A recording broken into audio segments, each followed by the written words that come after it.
What's up, outsiders? I have always wanted an outside gym. Actually, what I've always wanted is a workout room in my house that I could retract the roof on and get sunshine in.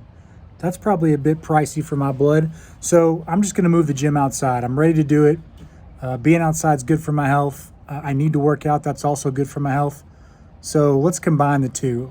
Let's build a gym outside. Today, I'm going to start on phase one of my outdoor gym. I don't know when this is going to stop, how many phases they're going to be, but let's start building our dream outdoor gym, improving our mental health, improving our physical health. Let's go play outside. First, I put it up, I found it.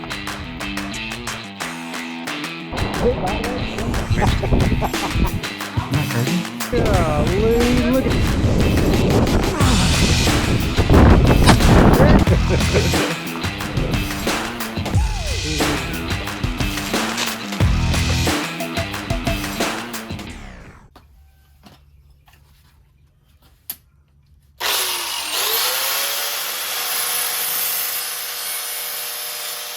All right, I'm trying to get my post hole digger sharpened up, which I've never done, just in case we hit a tree root today. I've never hit a tree root, but just in case. Putting the flanges on the end of our pull-up bar real quick.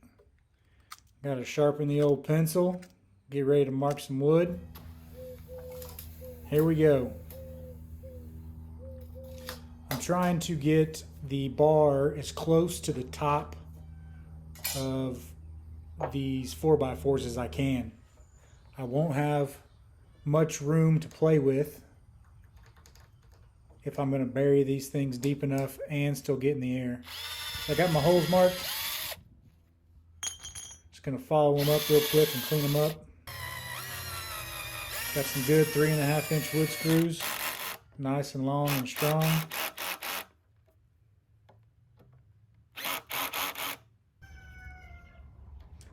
Here's the tricky part, trying to get the other side in, because these holes are turned a little different. So I wanted to make sure that the bar would be perfectly horizontal once I got both posts in the ground. So I only gave up about 1 inch of lumber at the top there. So I still got the bar mounted pretty high.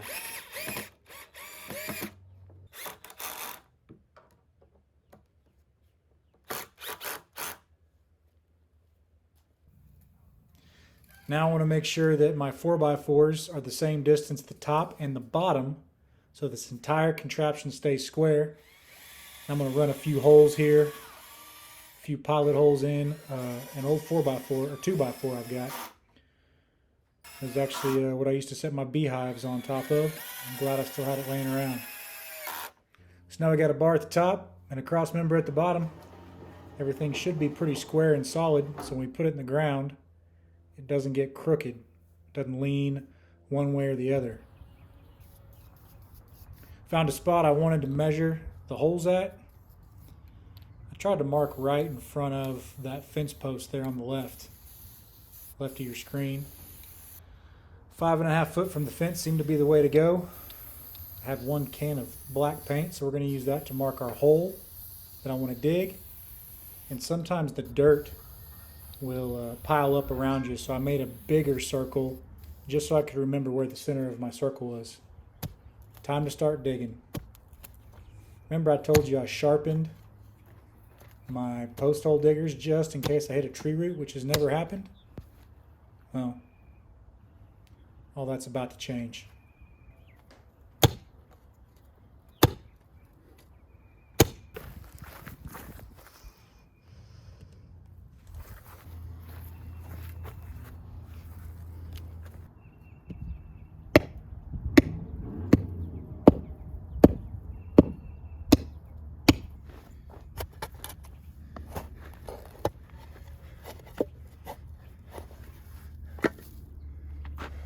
The old tornado sirens are going off, which means I'm about 2 hours into this project. Got a ways to go on the hole, but we got through that big root. Hopefully, don't have many more to go. I'm gonna keep plugging away and get this first hole done, and then we'll start on the second one. I'm hoping there's no roots in the second hole. We'll see. Playing outside feels good. All right, first hole is dug. My 4x4s are 10 foot. I need about 8 foot with my arms fully extended so I don't touch the ground. So most holes are 24 inches or 2 foot. I'm gonna go just shy. I'm gonna go 22 inches. Let's see where we're at. And if somebody taller than me wants to use it, 6'2", 6'3", 6'4", they can come over and use it without their feet touching either. So let's see how deep my first hole is. Camera angle makes it a little funny, but it is almost 22 inches. Almost 22. I'm gonna dig just a little more dirt out and call it good. All right, it's time for the second hole.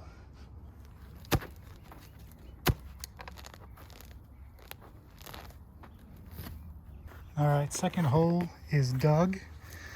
I do have a measuring stick on the side of my post hole diggers, which is nice. I always like to use a tape measure just in case. You can see we're just over 22 inches in this hole.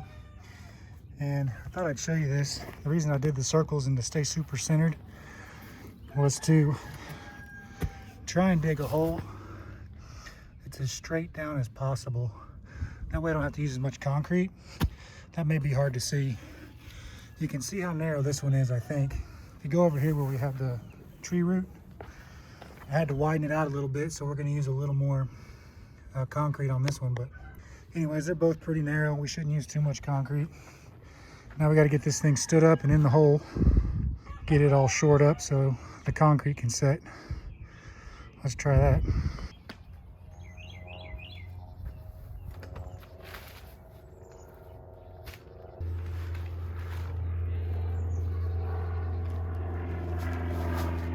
All right, it is about an hour past my first meal time. It's 12:30. I'm gonna go eat and then we'll see if we can get this thing stood up and concrete it in.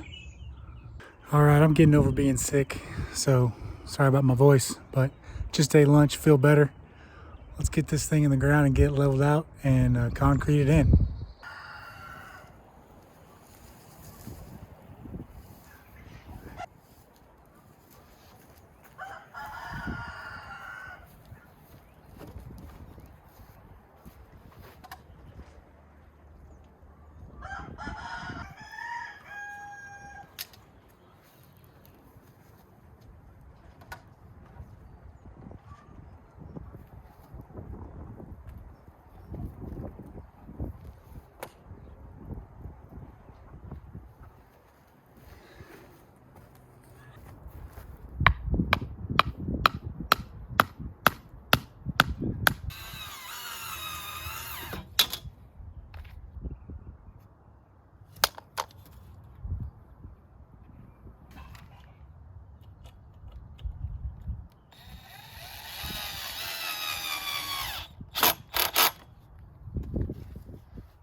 All right, it says 1.9 liters. That's about half a gallon. I'm not good at estimating, so I'm gonna go find something to measure with real quick.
Bam, phase one complete. Just got to clean up my tools and let this sit overnight. Maybe after this wood dries out, we'll put a little stain to it, but pull-up bar's looking good, boy. We'll pull the stakes off it here in 24 to 48 hours and see how she performs. Stay tuned. All right, it has been a couple days. The concrete has dried. The roosters are ready for some pull-ups. So we're gonna give it a test run here with the braces still on it, and then we'll take the braces off and see if it holds up. All right. Test number one. Should be sturdy with all the frames up. Oh yeah, feels pretty solid. Yeah, no problem. Let's take all these frames off and see how it looks. Check out this concrete work. Look at that. I need to clean that up, but that'll be below ground level after I get done cleaning all this up. So let's take these braces off and see how it does.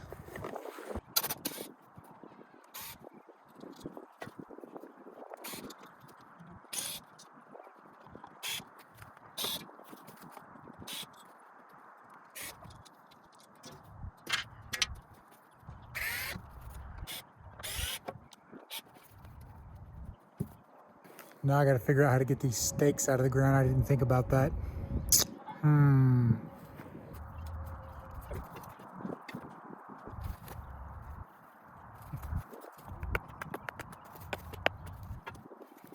All right, we got all the supports, all the braces out.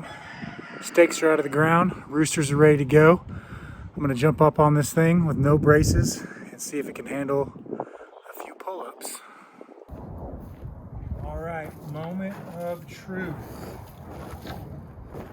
Let's see if it holds.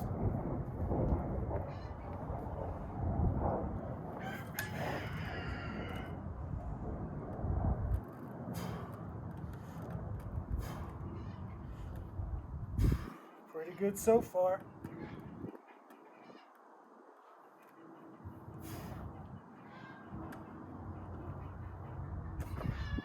Tried to shake it, it's good to go. All right, there it is. Phase one is complete. I heard a little crack when I first jumped on, but I shook it as hard as I could, and I think it's gonna be okay. What do you guys think I should do next? I'm gonna add on some bars. Should I do like dip bars? Should I do push-up bar? What else can I add to my workout station? Guys, drop me a comment, let me know what you think. Before we forget, it's time for the GPO cost breakdown. First things first, you're gonna need a couple of these, and you're definitely gonna need some of this. You're gonna want some of these too. You're gonna wanna buy one of these, which are $38. Unless your grandpa has a whole stack of them in his backyard, then you get them for FREE. Last thing you're gonna need is this for a grand total of cock-a-doodle-doo. Boom, you're done. I had all the other supplies, so there was the total cost for phase one. If you think this video would be helpful for someone else, maybe send it to them so they can build a cool outdoor workout station, baby. Some cool videos here you can check out if you want to see some of our other stuff on Go Play Outside. And yeah, that's it. Hope you guys enjoyed the video. Go play outside. It's good for you.